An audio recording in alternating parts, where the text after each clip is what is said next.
మీకెప్పుడైనా అనిపించిందా? ఒక పని మొదలుపెడతాం, కానీ మధ్యలోనే మనసెటో వెళ్ళిపోతుంది. ఎందుకు మనం ఒక పనిమీద పూర్తి దృష్టి పెట్టలేకపోతున్నాం? ఈ ప్రశ్నకు సమాధానమే జోహాన్ హరీ రాసిన స్టోలెన్ ఫోకస్ అనే పుస్తకం. ఈ ఆధునిక ప్రపంచం మన ఏకాగ్రతను ఎలా దొంగిలిస్తోందో, దాన్ని తిరిగి మనం ఎలా సాధించాలో ఈ పుస్తకం చాలా క్లియర్గా వివరిస్తోంది. పదండి, ఆ రహస్యాలేంటో తెలుసుకుందాం. సరే, మీకు ఒక చిన్న ప్రశ్న.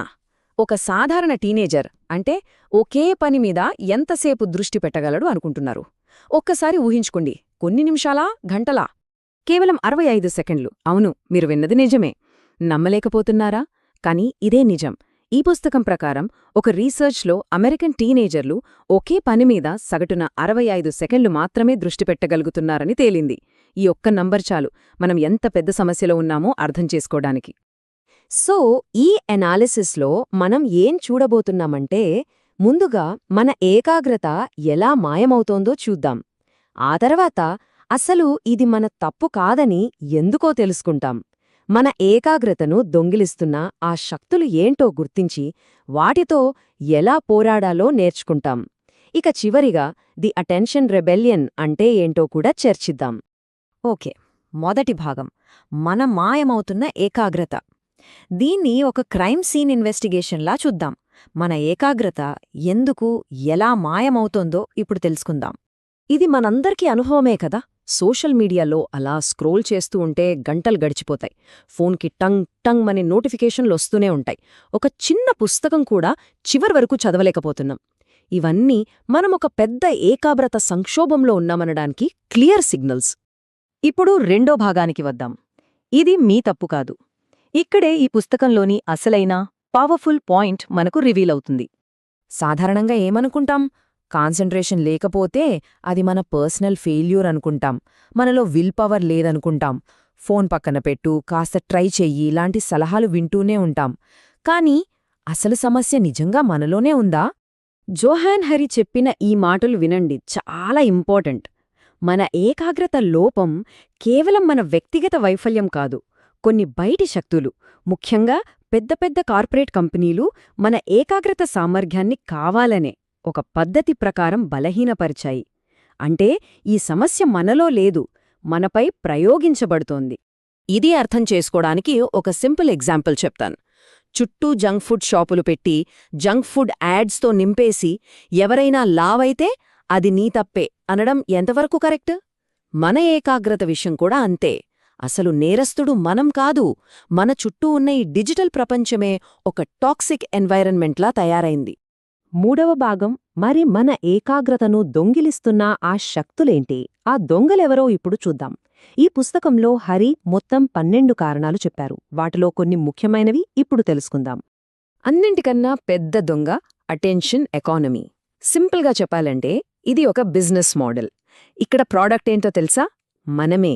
మన అటెన్షన్, మన సమయాన్ని, మన దృష్టిని పట్టుకొని యాడ్ కంపెనీలకు అమ్ముకొని వాళ్లు లాభాలు సంపాదిస్తారు. ఈ సోషల్ మీడియా యాప్స్ అన్నీ మనల్ని కనెక్ట్ చేయడానికి డిజైన్ చేశారనుకుంటే పొరపాటే.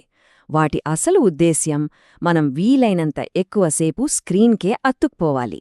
ఆ ఇన్ఫినిట్ స్క్రోల్, ఆటోప్లే వీడియోలు ఇవన్నీ మనల్ని స్క్రీన్లకు బానిసలుగా మార్చే టెక్నిక్స్ అంతే. ఇంకా కొన్ని దొంగలున్నారు. First, multitasking. ఒకేసారి చాలా పనులు చేస్తున్నామని మనం గొప్పగా ఫీలవుతాం. కానీ నిజానికి అది మన బ్రెయిన్ పవర్ని, మన ఫోకస్ని దారుణంగా దెబ్బతీస్తుంది. తర్వాత ఇన్ఫర్మేషన్ ఓవర్లోడ్. ప్రతీది పైపైన చూస్తున్నాం కానీ లోతుగా అర్థం చేసుకోవట్లేదు. ఇక నిద్రలేమి. ఇది ఎంత డేంజరస్ అంటే, ఆల్కహాల్ తాగినప్పుడు మన బ్రెయిన్ ఎలా పనిచేస్తుందో సరిగ్గా నిద్రలేనప్పుడు కూడా దాదాపు అలాగే పనిచేస్తుంది. ఇవి మాత్రమే కాదు, మనకు తెలియకుండానే మనల్ని దెబ్బతీసేవి ఇంకొన్ని ఉన్నాయి. మన జాబ్ టెన్షన్స్, వర్క్ కల్చర్ వల్ల వచ్చే స్ట్రెస్, మనం తినే షుగర్ ఫుడ్స్, ప్రాసెస్డ్ ఫుడ్స్, చివరికి మనం పీల్చే గాలిలో ఉండే పొల్యూషన్ కూడా మన కాన్సంట్రేషన్ మీద ప్రభావం చూపిస్తోందని రీసెర్చ్ చెప్తోంది. ఈ ఎఫెక్ట్ అంతా ఎంత దారుణంగా ఉందో చెప్పడానికి ఈ ఒక్క నెంబర్ చాలు. 2003 నుంచి 2011 మధ్యలో అమెరికాలో పిల్లల్లో ADHD కేసులు ఏకంగా 43% పెరిగాయట. అంటే సమస్య మన జీన్స్లో కాదు, మన చుట్టూ ఉన్న వాతావరణంలో ఉంది. సరే, ఇన్ని ప్రాబ్లమ్స్ ఉన్నాయి.